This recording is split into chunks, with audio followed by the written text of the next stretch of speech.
Hi, I'm Alistair, and I make playful technology projects and the kind of electronic games that you might find in an escape room or something like that. Now, one of the most popular videos I've made in the past used RFID to detect a sequence of objects that had to be placed in the right positions. And this is a very common sort of puzzle that you might find in an escape room. So you have a number of props, and on each of those props you have an RFID tag, so the same technology that you might find in a smart card like this. And then you have a number of RFID sensors, which might be positioned on a mantelpiece or a cabinet, a display shelf or something like that. And when the right object with the tag embedded in it is placed in front of the correct sensor, the puzzle is solved and something happens. So what I'd like to do in this video is to kind of revisit that old project and update it a little bit. Particularly, one of the things I'd like to look at is the different sorts of RFID readers available. So I've literally got a handful here of different common RFID readers, and I want to look at which of these is most suitable for use in this kind of nature of project. So I'm not too worried about whether they have encrypted data or the exact sort of speed at which they can process data and things like that. The key characteristics I'm looking for is the read range. So how far away does a tag have to be and to be successfully read by the reader? Obviously looking at price, the ease with which they can be wired up to an Arduino, and the software that they can be used as well, so how mature the software is and things like that. And specifically, how easy is it to set up an array of 2 or more readers so that you can simultaneously detect that a number of objects have been placed in the correct position? Because that, I find, is the most common way that these are used in escape rooms. So let's get started. So this is an RDM 6300 based module, and you can see it's a small circuit board here, and it has a separate aerial. This is actually the only module I'm looking at that comes with a separate aerial, which is pretty useful because that means that this can be positioned close to the point on the prop where you want the tag to be detected, and the module itself can be positioned a short distance away to make the wiring easier. So this, and I've got it set up here with it wired to an Arduino. So this is a low frequency reader. It's the only low frequency reader I'm looking at. So it operates at 125 kilohertz, and it uses a chip on here called the EM4100, which is describes the protocol that's going to be used when a card is brought close to it. So it's a very simple protocol. Essentially, the reader is just constantly looking for tags within range of the aerial, and when one is brought close to it, and it does have to be pretty close to it, there we go, the tag is read out, sent through this single serial line to the Arduino, and the code I've got running here just dumps it to the monitor output window.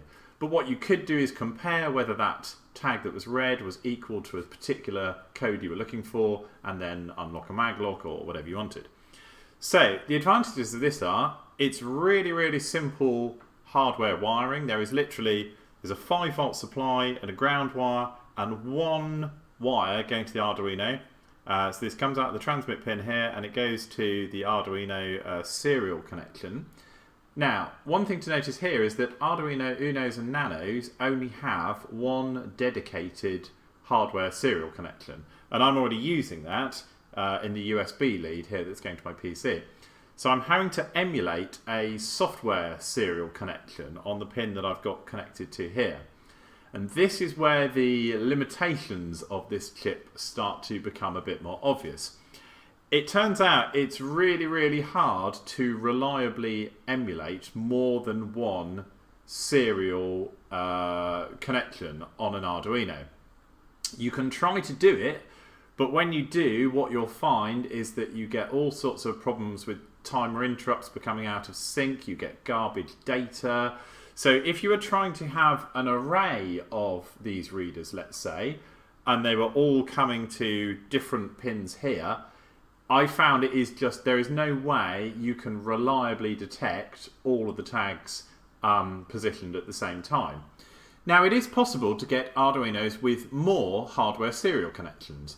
An Arduino Mega, for example, has 4 hardware serial connections. So you could have 4 RDM6003 readers all connected to their own dedicated hardware serials on an Arduino Mega. But there's another problem here.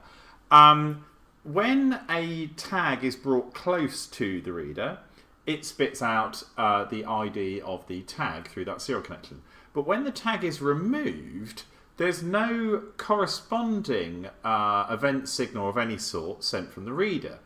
So at any point in time, all the Arduino knows is what the tag that was most recently placed next to each sensor was.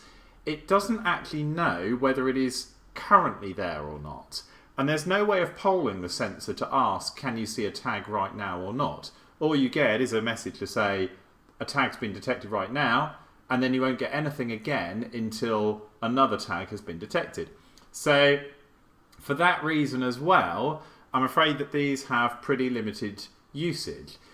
If you simply want to detect a single tag, and you don't mind the fact that you have to get it pretty close to the reader before it is detected and something happens, then this could be a good choice. But for anything more complicated than that, I'm going to say that this is probably too limited to use for most puzzles. This is the MFRC 522 based RFID reader. And this is probably the most common sort of reader I see used in projects like this. There's a couple of different manufacturers you can find. Some come on a blue board looking like this. You can also get more square boards that look like this. But they all basically follow the same design, and they've all got very similar performance of the ones I've tested. So the advantage of this is, I mean, they are really easy to get hold of and they are very cheap, possibly cheaper even than the RDM6300. So under £1 for one of these boards, probably with a tag and a fob as well. And the other nice advantage is because they are so common, there is a very well established software library to use that is maintained by the GitHub community. So you can download that and get these up and running on an Arduino very simply. Now, it's a slightly more complicated software interface than the previous example. Rather than using a serial connection, these use something called a serial peripheral interface, or SPI. So you can see actually I've got the wiring attached to this one, and there's rather more wires coming out of it. It has a 3.3 volt wire, a reset line, a ground line, a MOSI and MISO, so these are for data coming out of the master into the reader, and also for data coming out of the reader into the master. It has a system clock, and it has what's called a slave select line as well, which is when you have multiple readers attached onto the same master device, it lets it know which one is being used. So it's a little bit more complicated wiring, and actually it gets more complicated than that because these devices run at 3.3 volts. A typical Arduino, so an Uno or Nano, runs at 5 volts. So what I've got on the board here is an example of how you'd need to wire this. So in between the RFID reader and the Arduino, I have got here, this is a level shifter.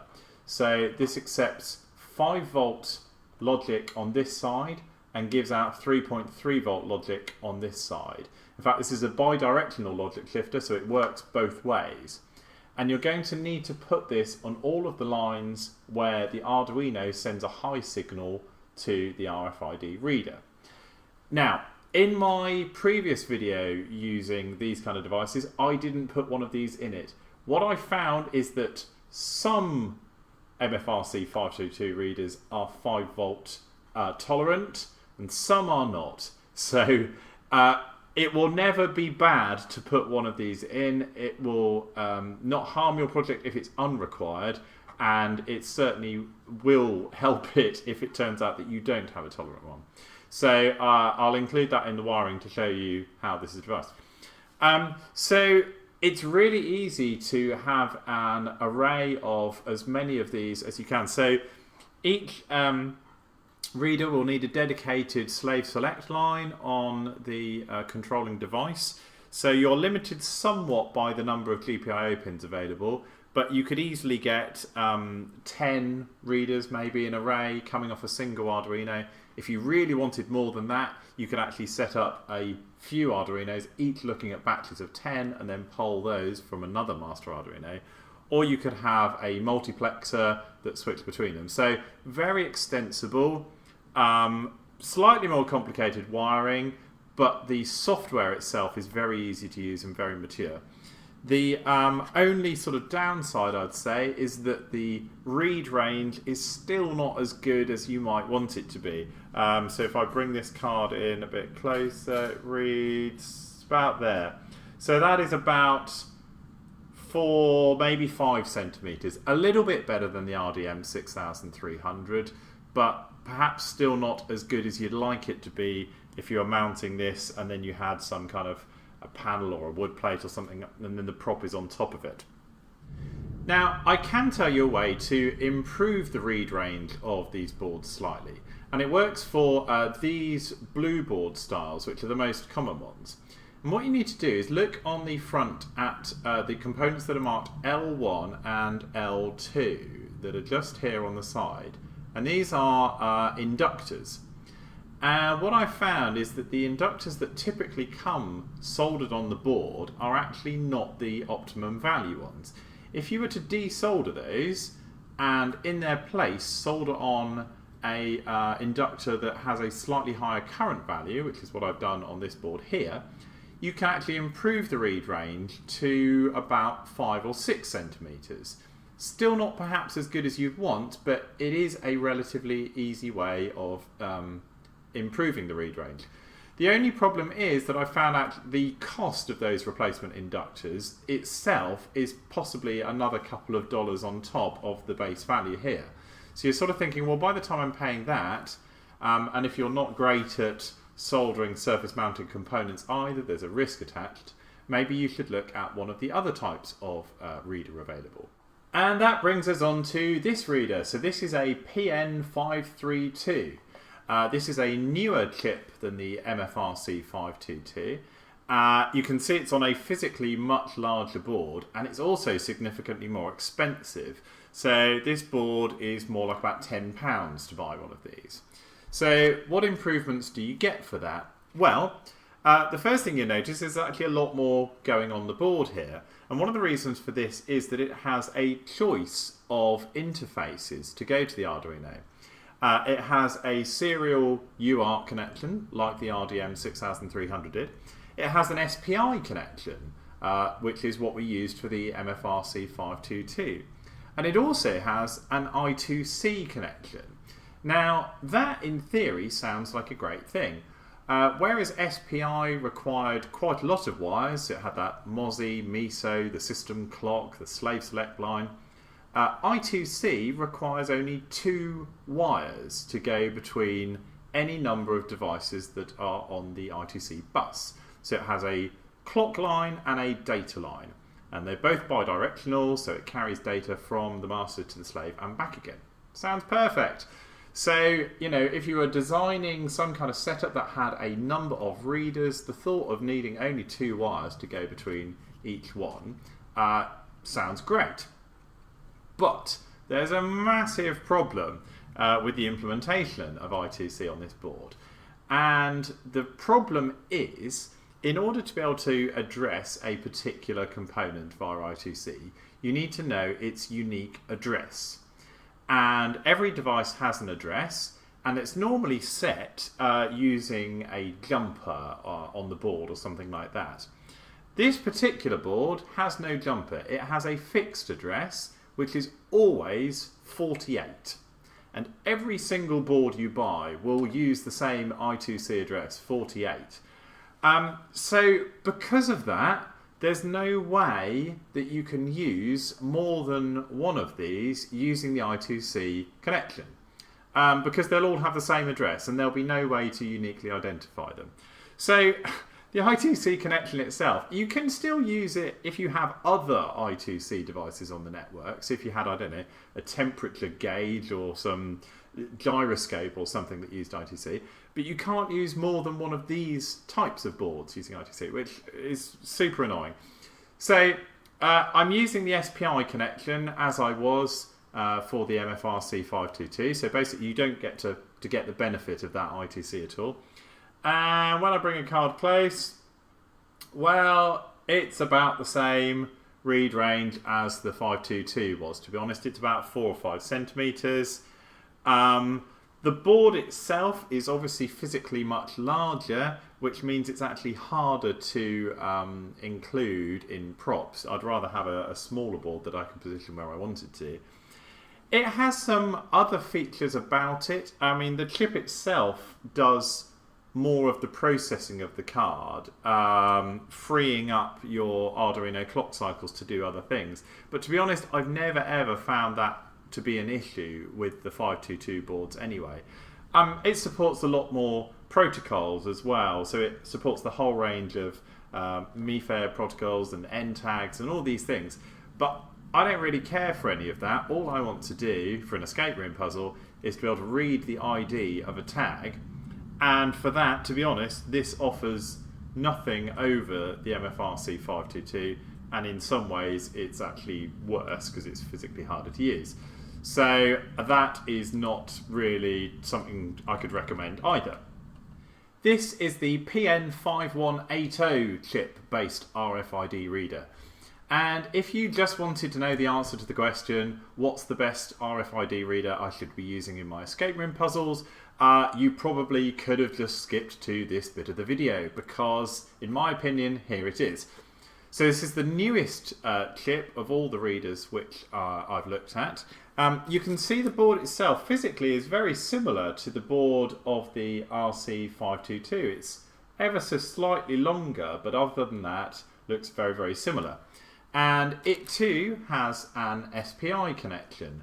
So at 3.3 volt logic, I'm running it through a logic converter here, which is then going into my Arduino Uno.